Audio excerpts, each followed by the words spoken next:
எங்களை அளவிற்கு அதிகமாய் நேசிக்கிற எங்கள் அன்புள்ள நேச தகப்பனே, ஆசீர்வதிக்கப்பட்ட இந்த நல்ல நாளுக்காக நன்றி ஆண்டவரே பிதாவே. ஸ்தோத்திரம் ஆண்டவரே. இந்த வேளையில கூட தகப்பனே பிதாவே, ஆண்டவரே உம்முடைய சமூகத்துல தகப்பனே பிதாவே, நாங்க எல்லாரும் தகப்பனே Zoom மீட்டிங்ல காணப்படுவது அப்பா ஆண்டவரே ஒரு பெரிதான கிருபை ஆண்டவரே பிதாவே. அப்பா ஒரு நல்ல ஒரு ஸ்லாக்கியம் ஆண்டவரே. நன்றி தகப்பனே. இந்த அப்பா தகப்பனே இந்த நேரத்துல கூட இந்த ஜெபத்தை நீர் ஆஸ்வதியும் ஆண்டவரே பிதாவே. செய்தி நேரத்தை நீர் ஆஸ்வதிங்க ஆண்டவரே பிதாவே. அடியனை மறைச்சு நீங்க பேசுங்கப்பா. தொடர்ந்து நீங்க நடத்துங்கப்பா, ஆளுகை செய்யுங்க. எந்த டிஸ்டர்பன்ஸ் இல்லாதபடி காத்துக்கொள்ளுங்க ஆண்டவரே. மீட்பர் இயேசு கிறிஸ்துவின் மூலம் வேண்டிக் கொள்கிறேன் ஜீவனோட நல்ல பிதாவே. ஆமென். இந்த நாள்ல கூட நெகேமியா 10ஆம் அதிகாரத்தை நம்ம வந்துட்டு தியானிக்க இருக்கிறோம். அதுக்கு முன்பாக நம்ம கடந்த நாட்களாக எஸ்ரா நெகேமியா புத்தகத்தை நம்ம தியானிச்சுட்டு வரோம். இங்க வந்துட்டு அங்க பாபிலோன் தேசத்துல வந்துட்டு 70 வருஷம் வந்துட்டு இஸ்ரவேல் ஜனங்க வந்துட்டு அடிமைத்தன வாழ்க்கையில இருந்து ஆண்டு மீட்டு கொண்டு வந்து அங்க யூத தேசத்தை மறுபடியும் அந்த யூத ஜனங்களுக்கு வந்துட்டு கொடுக்குறாரு. அப்படி கொடுக்கும்போது அவங்க வந்துட்டு அவங்க இடிஞ்சு போன ஆலயத்தை அவங்க வந்துட்டு கட்டுறாங்க. இடிஞ்சு போன அலங்கத்தை அவங்க வந்து கட்டி முடிக்கிறாங்க. அது ஆண்டுடைய பெரிதான கிருபையினால எல்லாம் கட்டி நல்லபடியா முடிக்கிறாங்க. முடிச்சதுக்கு அப்புறம் அவங்க வந்துட்டு அவங்க கடந்த நாட்கள்ல நம்ம வந்துட்டு பால் தேவதர்ஷனம் வந்துட்டு இஸ்ரவேல் ஜனங்க எல்லாம் சேர்ந்து என்ன பண்றாங்கன்னா, தங்களுடைய பாவங்களை வந்துட்டு தாழ்த்தி ஆண்டு சமூகத்துல அறிக்கையிட்டதை வந்துட்டு கடந்த நாட்கள் நம்ம தியானிச்சோம்.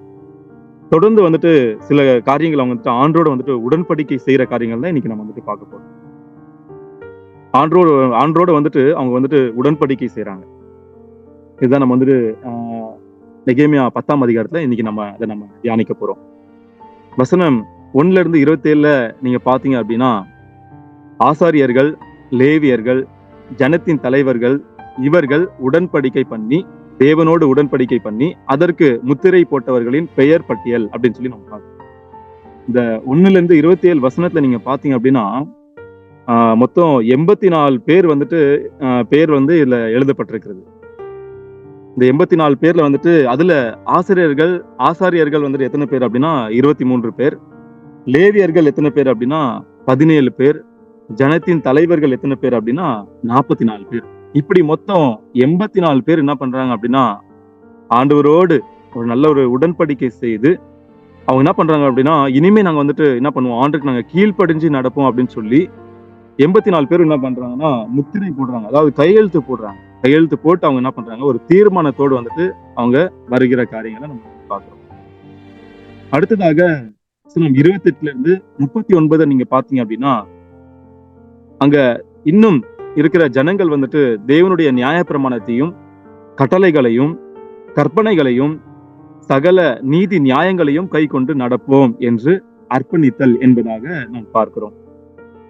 அதுதான் நம்ம வந்துட்டு 28-29 வசனத்துல நம்ம வந்துட்டு பார்த்தோம் அப்படின்னா, ஜனங்களில் மற்றவர்களாகிய ஆசாரியரும் லேவியரும் வாசல் காவலாளரும் பாடகரும் நீதனிமியரும் தேசங்களின் ஜனங்கள் தேவனுடைய நியாயப்பிரமாணத்துக்கு திரும்பின அனைவரும் அவர்கள் மனைவிகளும் அவர்கள் குமாரரும் அவர்கள் குமாரத்திகளும் ஆகிய அறிவும் புத்தியும் உள்ளவர்கள் எல்லாரும் தங்களுக்கு பெரியவர்களாகிய தங்கள் சகோதரரோட கூடிக்கொண்டு தேவனுடைய தாசனாகிய மோசையை கொண்டு கொடுக்கப்பட்ட தேவனுடைய நியாயப்பிரமாணத்தின்படி நடந்து கொள்வோம் என்று எங்கள் ஆண்டவராகிய கர்த்தரின் கற்பனைகளையும் சகல நீதி நியாயங்களையும் கட்டளைகளையும் எல்லாம் கை கொண்டு அவைகளின்படி செய்வோம் என்று அங்குள்ள மீதமுள்ள அந்த ஜனங்கள், இஸ்ரவேல் ஜனங்கள் வந்துட்டு எல்லாரும் என்ன பண்றாங்கன்னா, நாங்க ஆண்டு கொடுத்த நியாயப்பிரமாணத்தின்படி கட்டளைகளின்படி கற்பனைகளின்படி சகல நீதி நியாயங்களின்படி நாங்க என்ன பண்ணுவோம், நாங்க கை கொண்டு நாங்க நடப்போம் அப்படின்னு சொல்லி என்ன பண்றாங்கன்னா உடன்படிக்கை செய்கிறார்கள், ஒரு வாக்கு பண்ணுகிறார்கள், தீர்மானம் பண்ணுகிறார்கள் என்பதாக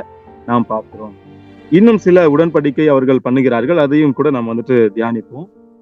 30ஆம் வசனத்துல நீங்க பாத்தீங்க அப்படின்னா, நாங்கள் எங்கள் குமாரத்திகளை தேசத்தின் ஜனங்களுக்கு கொடாமலும் எங்கள் குமாரருக்கு அவர்கள் குமாரத்திகளை கொல்லாமலும் இருப்போம் என்பதாக அவர்கள் உடன்படிக்கை பண்ணுகிறார்கள். இது ஏன் வந்துட்டு இங்க வந்துட்டு நீங்க பாத்தீங்க அப்படின்னா, இஸ்ரவேல் ஜனங்க வந்துட்டு அவங்களுடைய குமாரத்திகளை புறஜாதிகளுக்கு நாங்க கொடுக்க மாட்டோம், புறஜாதிகளுடைய குமாரர்களை எங்களுடைய குமாரத்திகளுக்கு நாங்க கொல்ல மாட்டோம் என்பதாக அங்க வந்துட்டு அவங்க ஒரு உடன்படிக்கை பண்றாங்க. ஏன் அப்படின்னா, புறஜாதிகளோடு ஒரு சம்பந்தம் வச்சோம் அப்படின்னா வந்துட்டு அவங்க என்ன பண்றாங்கன்னா, ஒரு கடவுளே இல்லாத உயிருள்ள தேவனை வந்துட்டு அவங்க சேவிக்கும்படியாக இஸ்ரவேல் ஜனங்களை அவங்க கூட்டு போறாங்கன்னு சொல்லி இவங்க அறிஞ்சு என்ன பண்றாங்கன்னா, நாங்க இனிமே என்ன பண்ண மாட்டோம், எங்களுடைய குமாரத்திகளை அவங்களுடைய குமாரருக்கு கொடுக்க மாட்டோம். அவங்களுடைய குமாரத்திகளையும் எங்களுடைய குமாரருக்கு நாங்க கொல்ல மாட்டோம் அப்படின்னு சொல்லி இங்க வந்துட்டு இந்த இடத்துல அவங்க வந்துட்டு அவங்க உடன்படிக்கை அவங்க வந்துட்டு பண்ணிக்கிறாங்க. ஆண்டவரோடு நாங்க வந்துட்டு இருக்கணும். இனிமே இந்த தவறை நாங்க செய்ய மாட்டோம் அப்படின்னு சொல்லி என்ன பண்றாங்க, அவங்க ஆண்டவரோடு வந்துட்டு ஒரு உடன்படிக்கை பண்றாங்க. இந்த நாட்கள்ல கூட நம்ம வந்துட்டு இப்படிப்பட்ட செயல்கள் நம்ம செய்றோமா அப்படின்னு சொல்லி நம்ம சிந்தித்து பார்க்கணும். நம்மளுடைய குமாரத்திகளை ஆண்டவர் அறியாத வந்துட்டு குடும்பத்துக்கு நம்ம வந்துட்டு கொடுக்குறோமா? அல்லது ஆண்டவர் அறியாத குடும்பத்திட்ட இருந்து குமாரத்திகளை நம்ம குமாரருக்கு நம்ம வந்துட்டு கொல்றோமா அப்படின்னு சொல்லி திருமணம் பண்ணி நம்ம கொடுக்குறோமா என்பதாக நம்ம சிந்தித்து பார்க்கணும், ஆராய்ந்து பார்க்கணும். இப்படிப்பட்ட செயல்கள் வந்துட்டு இருக்காம இருந்துச்சுன்னா நம்ம ஆண்டவரோடவே நம்ம வந்துட்டு இருக்கலாம். நம்ம அந்நிய ஜனங்களை நம்ம வந்துட்டு பின்பற்றி போகாதபடி நம்ம இதுல இருந்து நம்ம கவனமா இருக்கும்படியாக இந்த நாளை கொண்டு ஆண்டு இந்த வசனத்தின் மூலமாக நம்மிடத்தில் பேச இருக்கிறார். அடுத்ததாக என்ன உடன்படிக்கை செய்து கொள்கிறார்கள் என்றால் ஓய்வு நாளை பரிசுத்தமாய் ஆசரிப்போம் என்பதாக அனைத்து ஜனங்களும் அங்கு சொல்லுகிறார்கள். இயேசு கிறிஸ்து பிதாவாகிய தேவன் நீங்க பாத்தீங்க அப்படின்னா 6 நாளும் நீங்க பாத்தீங்க அப்படின்னா இந்த ஒவ்வொன்றையும் வந்துட்டு அவர் சிருஷ்டிச்சார். ஆதி ஆகமத்துல வந்துட்டு ஒவ்வொன்றையும் அவர் என்ன பண்றாருன்னா அவருடைய வார்த்தையினால சிருஷ்டிச்சாரு. ஆனா 7ஆம் நாள் வந்துட்டு ஆண்டவர் வந்து என்ன பண்ணாரு, பரிசுத்தம் பண்ணி அந்த நாளை வந்துட்டு அவர் ஓய்ந்திருந்தார். அதே போல இஸ்ரவேல் ஜனங்களுக்கு வந்துட்டு நியாயப்பிரமாணத்தின் மூலமாக ஓய்வு நாளை பரிசுத்தமாய் ஆசரிக்க நினைப்பாக என்பதாக ஆண்டவர் வந்துட்டு ஒரு கட்டளையாக கொடுத்திருந்தார். இங்கு இவர்கள் சொல்லுகிற காரியங்கள் இங்கு தீர்மானம் பண்ணுகிறார்கள். நாங்கள் வந்து ஓய்வு நாளை நாங்க வந்துட்டு உமக்காக நாங்க பரிசுத்தமாய் நாங்க ஆசரிப்போம், அதனால எந்தவித நாங்க வேலையும் நாங்க செய்ய மாட்டோம் அப்படின்னு சொல்லி என்ன பண்றாங்க, உடன்படிக்கை செய்து கொள்கிறார்கள். இந்த நாள்ல கூட நாம் ஓய்வு நாள்ல வந்துட்டு ஆண்டுக்கு நம்ம கொடுக்கிறோமா, பரிசுத்தமாய் நம்ம ஆசரிக்கிறோமா, சர்ச்சுக்கு நம்ம போறோமா, ஆண்டுடைய வசனங்களை படிக்கிறோமா, நம்ம ஜெபிக்கிறோமா, ஆண்டரோட நம்ம உறவாடுறோமா என்பதாக இந்த நாள்ல நம்ம வந்துட்டு சிந்தித்து பார்க்கணும். ஓய்வு நாளை நாம் பரிசுத்தமாய் ஆண்டவருக்கென்று நம்ம வந்துட்டு ஆசரிக்கத்தக்கதாக தேவன் இந்த நாள்ல கூட நம்மளுக்கு வந்துட்டு வலியுறுத்துகிறார். அடுத்ததாக நம்ம என்ன பார்க்கிறோம் அப்படின்னா, முதற் பலன் அவங்களுடைய விளைச்சல வந்துட்டு முதற் பலனையும் சகலவித விருட்சங்களின் எல்லா முதற் கனிகளையும் ஆடு மாடுகளாகிய மிருக ஜீவன்களின் தலையீச்சுகளையும் ஆண்டவருக்கு வந்துட்டு அவங்க காணிக்கைகளாக தருகிறார்கள். முதற் பலன், முதற் கனி, ஆடு மாடுகளில் மிருக ஜீவன்களின் தலையீச்சுகள் எல்லாவற்றையும் என்ன பண்றாங்க, நாங்க ஆண்டுக்காக என்ன பண்ணுவோம், நாங்க ஆண்டுடைய ஆலயத்துக்கு நாங்க கொண்டு வந்து காணிக்கையா நாங்க கொடுப்போம். ஆண்டுடைய ஆலயத்துல வந்துட்டு ஊழியம் செய்யற ஆசாரியர்களுக்கு நாங்க என்ன பண்ணுவோம், அந்த வந்துட்டு முதற் கனிகளை முதற் பலனை வந்து நாங்க அந்த ஆண்டுக்கு நாங்க கொடுப்போம் அப்படின்னு சொல்லி அவங்க வந்துட்டு அவங்க ஒரு உடன்படிக்கை செய்து கொள்கிறார்கள். அதோடு தசம பாகம் கூட நாங்க வந்துட்டு ஆண்டுக்காக நாங்க வந்து கொடுப்போம் அப்படின்னு சொல்லி சொல்றாங்க. 10ல் 1 பங்கு நாங்க வந்துட்டு ஆண்டுக்குன்னு சொல்லி என்ன பண்ணுவோம், கொண்டு வந்து கொடுப்போம். ஆண்டுடைய ஆலயத்துக்கு நாங்க கொண்டு வருவோம். நாங்க வந்துட்டு காணிக்கையாக நாங்க வந்துட்டு ஆசாரியர்களுக்கு நாங்க வந்துட்டு கொடுப்போம் என்பதாக வந்துட்டு அங்க உடன்படிக்கை. இதே போல நம்ம தாவீது நாட்கள்ல நம்ம வந்துட்டு பார்த்தோம் அப்படின்னா 1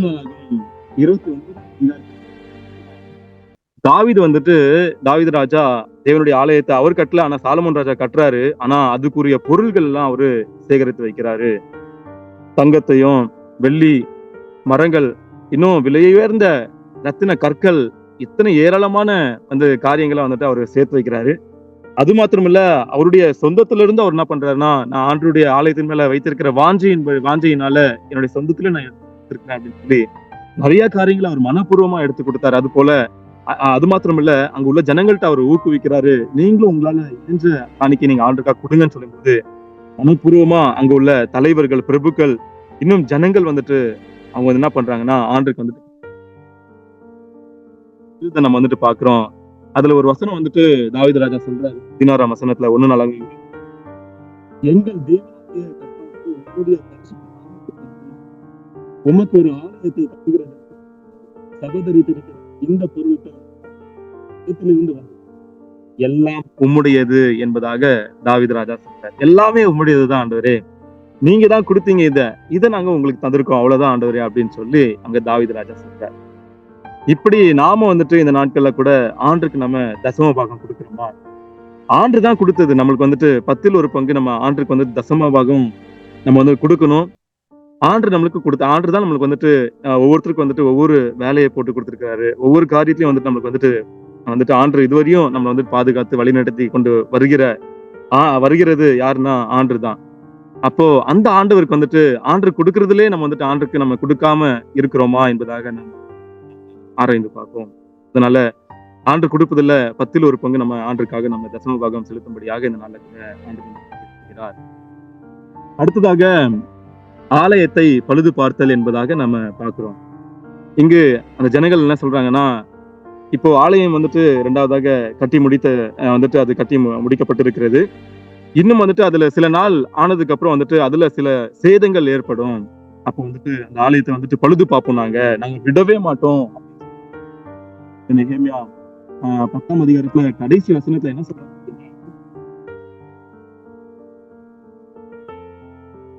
இவ்விதமாய் நாங்கள் எங்கள் தேவனுடைய ஆலயத்தை பராமரியாமல் விடுவதில்லை என்று திட்டம் பண்ணி கொண்டோம் என்பதாக அங்க வந்து பார்க்கிறோம். அந்த ஜனங்கள் வந்துட்டு நாங்க தேவனுடைய ஆலயத்தை நாங்க அப்படியே விட்டுற மாட்டோம். அதை நாங்க பழுது பார்ப்போம். நாங்க வந்துட்டு அதை சரி செய்வோம். அது சரி செய்யாம நாங்க விடவே மாட்டோம் அப்படின்னு சொல்லி என்ன பண்றாங்க? அங்க ஒரு உடன்படிக்கை செய்யறதை நம்ம வந்து பார்க்கிறோம். இப்படியாக அங்க நம்ம பார்க்கிறோம் ஆசாரியர்கள், லேவியர்கள், இன்னும் ஜனத்தின் தலைவர்கள், இன்னும் அநேக ஜனங்கள் என்ன பண்றாங்க? ஆண்டவரோட வந்துட்டு ஒரு உடன்படிக்கை செய்தார்கள்.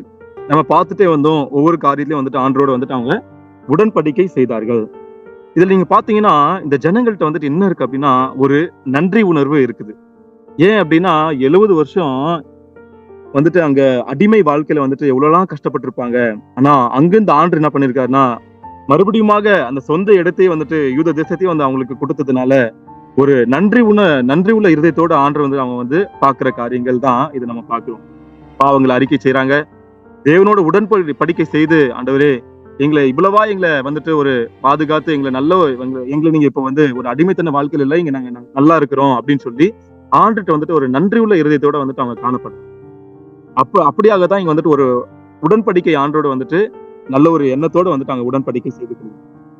ஒரு சின்ன கதை நான் படிச்சேன். அது நான் வந்துட்டு ஒரு ஒரு நன்றி உள்ள இருதயத்தோட வந்துட்டு காணப்படுகிற ஒரு ஸ்டோரி நான் படிச்சேன். அது வந்து நான் ஷேர் பண்ணலாம்னு நான் விரும்புறேன். ஒரு காலத்துல வந்துட்டு ஒரு கிராமத்துல வந்துட்டு ஒரு ஏழை விவசாயி வந்துட்டு வாழ்ந்து வர்றாரு. குடும்பத்தோட வந்துட்டு வாழ்ந்து வர்றாரு. சின்ன ஒரு வயல் தான். விவசாயம் பார்த்து அவர் குடும்பத்தோட வந்துட்டு அவர் வாழ்ந்து வர்றாரு. அந்த கிராமத்திலயும் வந்துட்டு எல்லாருமே பணக்காரங்களா இருக்கிறாங்க. இவர் வந்துட்டு கொஞ்சம் ரொம்ப இருக்கிறதுல ஏழைன்னா இவர் தான் வந்துட்டு ஏழையா இருக்கிறாரு. இருந்தாலும் அவர் எப்படிப்பட்ட ஒரு மனப்பான்மையோட வாழ்றாரு அப்படின்னா மற்றவங்களை பார்க்கல. ஆண்டவர் வந்துட்டு என்ன வந்துட்டு ஆசீர்வதிச்சுக்கிறாரு. இந்த ஒரு வீடு இருக்குது. ஒரு சின்ன ஒரு குடிசையா இருந்தாலும் வீடு இருக்குது. இந்த வயலை நீங்கள் கொடுத்திருக்கிறாரு. இதனால ஒவ்வொரு நாளும் நான் போஷிக்கப்படுறேன். ஆண்டவர் என்ன அன்பா வந்துட்டு நேசிச்சு என்ன வழி நடத்துறாரு அப்படின்னு சொல்லி ஒரு நன்றியுள்ள இருதயத்தோட அவர் வந்துட்டு வாழ்ந்து வர்றாரு. ஒரு நாள் வந்துட்டு என்னன்னா வந்துட்டு ஒரு பிரயாணிகன் வந்துட்டு ஒரு தேசத்துல இருந்து இன்னொரு தேசத்துக்கு அவரு கடந்து போறாரு. போகும்போது இருட்டாயிருது. அப்போ இந்த வீட்டுக்கு நேரா அவர் வந்துடுறாரு. வந்துட்டு என்ன பண்றாருன்னா கதவு தட்டி இந்த மாதிரி கொஞ்சம் லேட் ஆயிடுச்சு, உங்க வீட்டுல நான் தங்கலாமா அப்படின்னு சொல்லி அவரு போது அந்த ஏழை விவசாயி என்ன பண்றான்னா ஒரு சந்தோஷத்தோட வாங்க தங்குங்க அப்படின்னு சொல்லி அவரை சந்தோஷத்தோட உபசரிக்கிறாரு.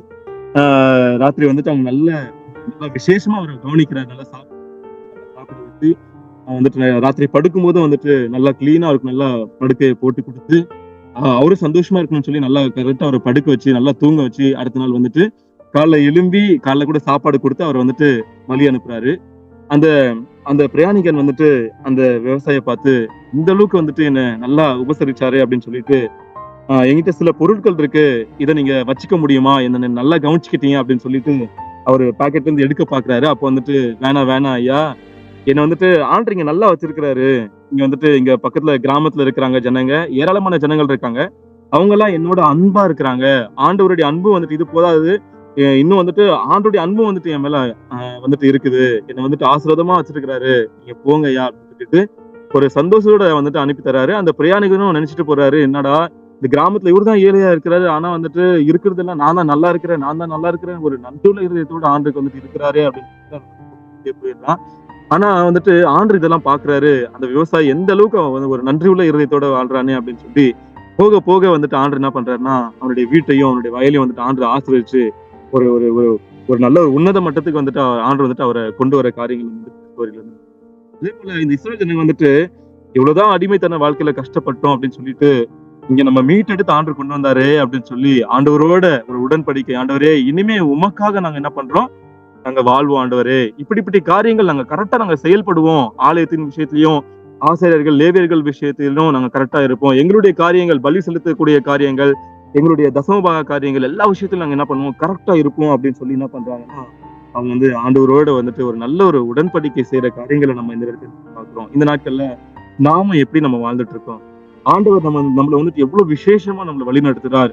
எவ்வளவு கிருபையா இந்த உலகத்துல நம்மள வந்து வைத்து ஒவ்வொரு நாளும் நம்ம ஒரு சமாதானத்தோட ஆண்டுடைய ஒரு ஒரு பணியை கொடுத்து ஒரு ஊழியத்தை கொடுத்து நம்மள ஆண்டு வழி நடத்துகிறார். நாம ஆண்டரோட வந்துட்டு ஒரு உடன்படிக்கை அல்லது ஒரு தீர்மானத்தோட நம்ம வந்து வாழ்ந்து கொண்டிருக்கிறோமா என்பதாக நம்மை நாம் ஆராய்ந்து பார்க்க வேண்டும்.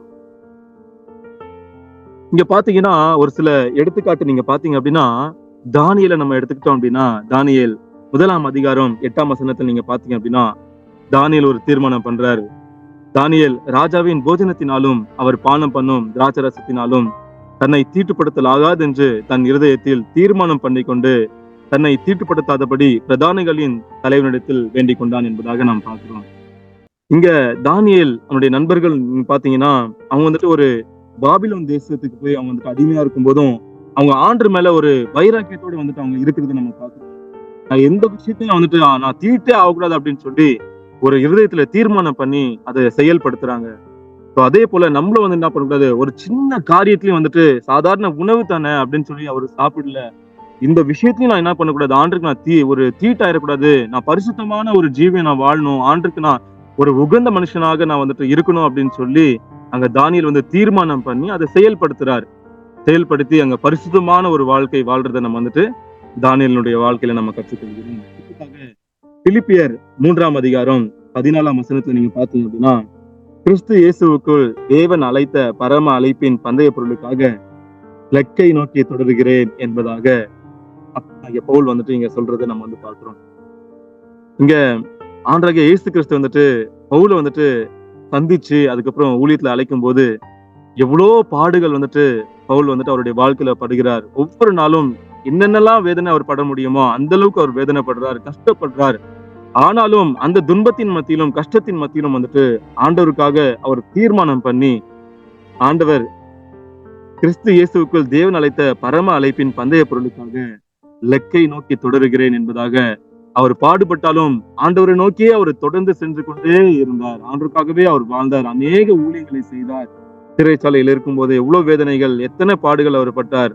ஆனா இப்படிப்பட்ட பாடுகளின் மத்தியிலும் ஆண்டவருக்காக வந்துட்டு அவர் வந்துட்டு என்ன பண்ணாரு, ஆண்டவர் நோக்கி அவர் லெக்கை நோக்கி தொடர்கிறேன் என்பதாக அவர் இப்படிப்பட்ட வசனங்களை நாமும் நம்ம வாழ்க்கையில ஆண்டு வைத்திருக்கிற திட்டத்தை நம்ம வந்துட்டு நிறைவேற்றுகிறவர்களாக ஆண்டவரே ஒரு லெக்காக நம்ம வந்துட்டு வைத்துக் கொண்டு ஒரு பரிசுத்தமான ஜீவியத்தோடு ஆண்டவரோடு நம்ம வந்து என்ன பண்ணோம், ஒரு பயணம் பண்ணும்படியாக ஆண்டவருக்கு நம்ம வந்துட்டு ஒப்பு கொடுப்போம். ஒரு ஒரு ஒரு நெருக்கமான ஒரு வாசல் வழியா இருந்தாலும், கஷ்டமான கடினமான ஒரு ரொம்ப கடினமான ஒரு பாதையா இருந்தாலும் அதில் நாம் ஆண்டவருக்காக வந்துட்டு இலக்கை நோக்கி நம்ம தொடர்கிறவர்களாக பரிசுத்தமான ஜீவியத்தோடு ஆண்டவரோட ஒரு தீர்மானம் பண்ணுகிறவர்களாக நம்ம வாழ்ந்து ஆண்டுக்காக நம்ம வாழ்வோம். இந்த நாள்ல கூட நம்ம இஸ்ரவேல் ஜனங்க அங்க நீங்க பாத்தீங்கன்னா உடன்படிக்கை செய்யற காரியங்களை நம்ம வந்து தியானிச்சோம். நன்றி உள்ள இருதயத்தை நம்ம வந்துட்டு தியானிச்சோம். அப்படியாக நாம் தேவனோட நல்ல ஒரு நன்றி உள்ள இருதயத்தோட ஆண்டரோட ஒரு தீர்மானம் பண்ணி ஒரு பரிசுத்தமான ஜீவியத்துக்குள்ளாக ஆண்டுக்கு நேராகவே நம்ம வந்துட்டு நம்ம வழி நடக்கும்படியாக இந்த நாள்ல கூட ஆண்டு நமக்கு செய்தி கொடுத்திருக்கிறார். தேவன் தாமே இந்த வசனங்களை ஆசீர்வதிப்பார். நாம் ஜெபிப்போம். எங்களை அளவிற்கு அதிகமாய் நேசிக்கிற எங்கள் அன்புள்ள நேச தகப்பனே, ஆசீர்வதிக்கப்பட்ட இந்த நல்ல நாளுக்காக நன்றி ஆண்டவரே. இந்த வேலையில கூட ஸ்தோத்திரம் ஆண்டவரே, அருமையான செய்தி கொடுத்திருக்கீங்க அப்பா. ஸ்தோத்திரம் ஆண்டவரே. இந்த நெகேமியா 10ஆம் அதிகாரத்துல ஆண்டவரே அப்பா, தலைவர்கள், ஆசிரியர்கள், லேவியர்கள், ஜனங்கள் எல்லாரும் ஆண்டவரே உம்மோடு உடன்படிக்கை செய்து கொள்கிறார்கள் ஆண்டவரே. ஆண்டவரே ஒரு நன்றியுள்ள இருதயம் அவரிடத்தில் காணப்பட்டது தகப்பனே. இதே போல நாங்களும் ஆண்டவரே எங்க வாழ்க்கையில உம்மோடு உடன்படிக்கை செய்தவர்களாக ஒரு தீர்மானம் பண்ணப்பட்ட ஒரு வாழ்க்கையாக ஒரு நன்றியுள்ள இருதயத்தோடு தகப்பனே அப்பா உடைய பாதையில் நாங்கள் செல்ல எங்களுக்கு உதவி செய்யும்படியாக வேண்டுகிறோம் ஆண்டவரே அப்பா. அப்படியாக அப்பா ஜூம் மீட்டிங்ல கலந்து கொண்டிருக்கிற எங்கள் எல்லாரும் உங்களுடைய கருத்தில் நாங்கள் தருகிறோம் ஆண்டவரே அப்பா. ஆண்டவரே எங்களுடைய காரியங்கள், எங்களுடைய வேலைகள் எல்லாவற்றையும் உடைய கருத்துல கொடுக்குறோம் ஆண்டவரே. ஒவ்வொரு காரியத்தையும் செய்வதற்கு என் தேவனாய் கர்த்தாவே நம்முடைய பலன், நம்முடைய கிருபை எங்களுக்கு தேவைப்படுகிறது ஆண்டவரே. கூட கிருபைகளை தந்து எங்களை வழிநடத்த முடியாது ஆண்டவரே. ஆண்டவரே அப்பா தகப்பனே ஒவ்வொரு காரியத்தையும் உடைய கருத்துல கொடுக்குறோம் ஆண்டவரே. ஸ்தோத்திரம் ஆண்டவரே ஆண்டவரே இந்த வேலை கூட தகப்பனே அப்பா, ஆண்டவரே பெரியங்கள் பெரியாண்டியும் உள்றினா எட்ரினா பிரெட்ரினா அவங்களுடைய குடும்பத்தையும் உடைய கருத்துல கொடுக்குறப்பா, அவங்களுடைய ஊழியங்களும் உடைய கருத்துல கொடுக்குறேன். அவங்களே அப்பா நீங்க தான் ஆண்டவரே பாதுகாத்துக் கொள்ள முடியாய், ஆண்டவரே நீர் வழி நடத்த முடியாய் ஜெபிக்கிறேன் ஆண்டவரே. அதே போல பலச்சபை ஊழியங்களுக்காக, ஆண்டவரே திருச்சபைகளுக்காக, விடுதிகளுக்காக, ஒவ்வொன்றுக்காகவும் உம்முடைய சமூகத்தில் வருகிறேன் ஆண்டவரே. ஒவ்வொன்றையும் நீர் வழிநடத்த முடியாய் ஜெபிக்கிறேன் ஐயா. ஸ்தோத்திரம் ஆண்டவரே. இந்த நாட்கள்ல கூட ஆண்டவரே பிதாவே அப்பா, ஆண்டவரே அப்பா இந்த வெயிலின் அப்பா தகப்பனே உஷ்ணத்தை நீர் அறிவீர் ஆண்டவரே பிதாவே அப்பா. ஆண்டவரே மழை இல்லாததுனால தகப்பனே அப்பா ஆண்டவரே இந்த வெயில்ல பண்ற ஒன்னும் செய்ய முடியாத காரியங்களை நீ அறிவீர் ஆண்டவரே. ஆண்டவரே அப்பா நல்ல மழையை நீர் கட்டளையிட முடியாய் ஜெபிக்கிறேன் அப்பா. எங்கெங்கெல்லாம் மழை இல்லையோ அப்பா எல்லா இடங்களையும் ஆண்டவரே ஸ்தோத்திரிக்கிறேன் ஆண்டவரே பிதாவே. நல்ல மழையை கட்டளையிட்டு ஆண்டவரே பிதாவே ஒரு குளிர்ச்சியான தகப்பனே சூழ்நிலை ஏற்படுத்தி தர முடியாய் உங்களுடைய சமூகத்துல நான் வேண்டுகிறேன் ஆண்டவரே. தொடர்ந்து நீங்க நடத்துங்கப்பா ஆண்டவரே. ஒவ்வொன்றையும் இப்படி கருத்துல போடுகிறேன். இந்த நாள்ல கூட தகப்பனே பிதாவே நடக்க இருக்கிற ஆண்டவரே யூத் மீட்டிங்காக நான் வருகிறேன் ஆண்டவரே அப்பா. அதுக்குண்டான ஆண்டவரே ஒவ்வொரு ப்ரிப்பரேஷன் நீங்க ஆஸ்வதிங்க ஆண்டவரே பிதாவே. ஒவ்வொன்றையும் நீர் நல்லபடியா நடத்தி தர முடியாய் ஆண்டவரே. அந்த யூத் மீட்டிங் நடக்கும் நாளில் ஆண்டவரே உங்களுடைய கரம் இருக்கும்படியாய், நீர் மகிமையாய் தகப்பனை விளங்கும்படியாய் தகப்பனை நன்றாய் நடத்தி தரும்படியாய் இந்த தேவனை கர்த்தர் உங்களுடைய சமூகத்தில் வருகிறேன் ஆண்டவரே. தொடர்ந்து நீங்க நடத்துங்க, ஆளுகை செய்யுங்க. இயேசு கிறிஸ்து மூலம் வேண்டிக் கொள்கிறேன் ஜீவனோட நல்ல ஆமென். ஆமென்.